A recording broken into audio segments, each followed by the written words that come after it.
Hello, today we are going to discuss the plot construction of the novel Mill on the Floss, written by George Eliot.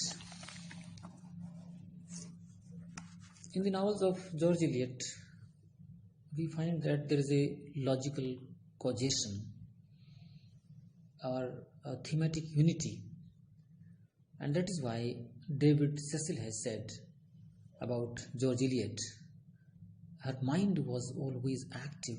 Experience set it immediately and instinctively analyzing and generalizing to discovering why and how things happened. Her novels are built around an idea or a theme, and everything not relevant to that idea is rigidly excluded. The end is implicit in the beginning. Successive events are logically and causally connected. That means there is a causal connection between the events. It is seen to be the logical and natural outcome of the character or characters concerned, and these characters themselves are the result of their social environment. The novels of George Eliot are not deficient in suspense and curiosity, which are aroused from the very beginning. She makes her stories much more entertaining by her delicious humor and a dose of pathos. The melodramatic touches are also introduced in deference to so prevalent conventions. The novels of George Eliot are in the tradition of Henry Fielding. They have a beginning, a middle, and an end. The main interest is focused on a small group of characters, the development of whose fortunes is laid out.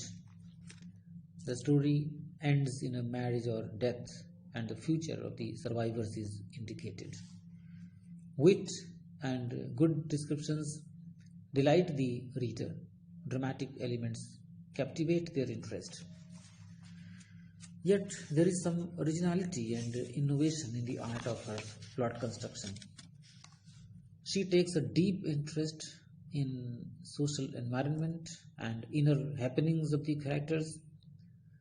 She realistically presents the life of Midlands, Warwickshire, and Derbyshire.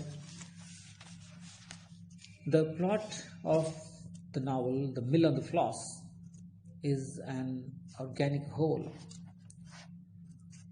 Although George Eliot's main forte is not plot construction but characterization, the plot of The Mill on the Floss is constructed skillfully and brings into focus very skillfully and very successfully the central theme of the novel, the spiritual history of Maggie from her childhood to death.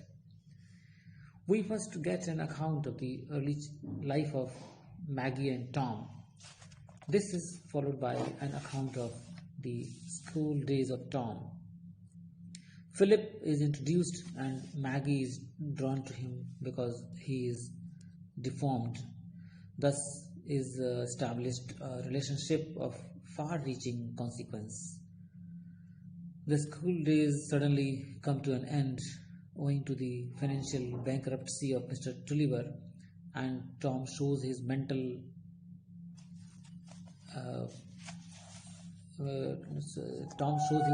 mettle as he works hard to redeem the family honor. Maggie too grows up into a fine young lady. Then follows the love affair of Maggie and Philip, resulting in the cruel injunction of Tom that Maggie should never meet Philip again. Their love affair is further complicated by the presence of Stephen Guest, Lucy's lover. Maggie's elopement with Stephen follows as a result of momentary weakness or self-indulgence. Renunciation and self-sacrifice characterize Maggie from the beginning. She gives up Stephen and returns to St. Ogg's in disgrace. True to his own nature, Tom shuts his doors to Maggie. The reconciliation between the two is finally brought about by the flood, and the two are united forever in death. Even this death by drowning is foreshadowed from the very beginning, for Mrs. Tulliver again and again expresses the fear that Maggie would surely be drowned one day. The prophecy at last comes to be true. The main ingredients of the plot of the novel are the decline in the fortunes of Mr. Tulliver and his death, and the Maggie Philip Stephen Lucy love tangle. In the first part of the novel, which deals with the downfall and death of Mr. Tulliver, the action is single and simple, intensely dramatic, without surpluses and without any dissipation of interest. Thank you.